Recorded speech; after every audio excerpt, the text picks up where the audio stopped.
Again, my name's Gabe Zollner. You know, Fox News was able to carve themselves a very lucrative niche in the marketplace. And what they did is that they were not on center, but they were more to the right when all the other media outlets were to the left. And I mean all of the other media outlets. And what that did is it created a very loyal and very large viewership for Fox News.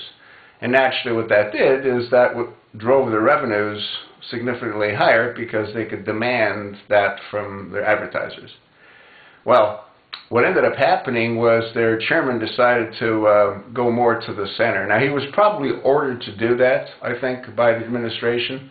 In all fairness, I mean, why would he want to destroy his own business model that was so successful? And I think he was probably threatened that if he didn't do that, they might be taken off the air.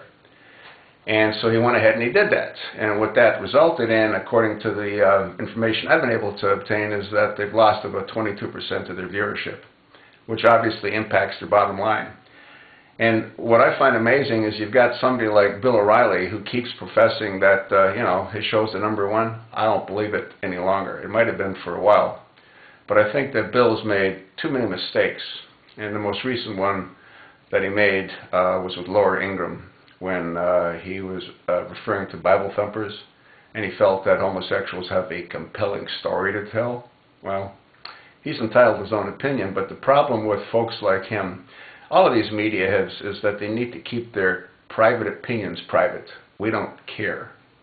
And once they express their own opinions, as in the case of Bill O'Reilly, the results of him doing that and them doing that tends to be not all that favorable.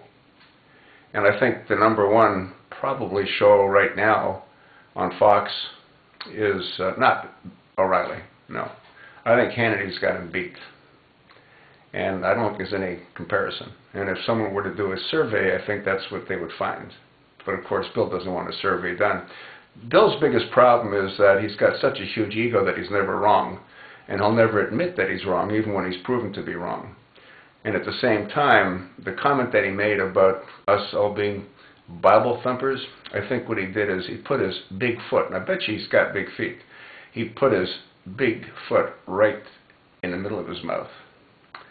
And being the kind of stubborn guy that he is, he's not going to back off, which really doesn't do him a whole lot of good.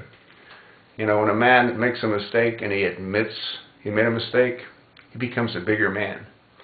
When a man makes a mistake and tries to continue defending that mistake, as O'Reilly's doing, he becomes a much smaller man. Hey, Bill, wake up.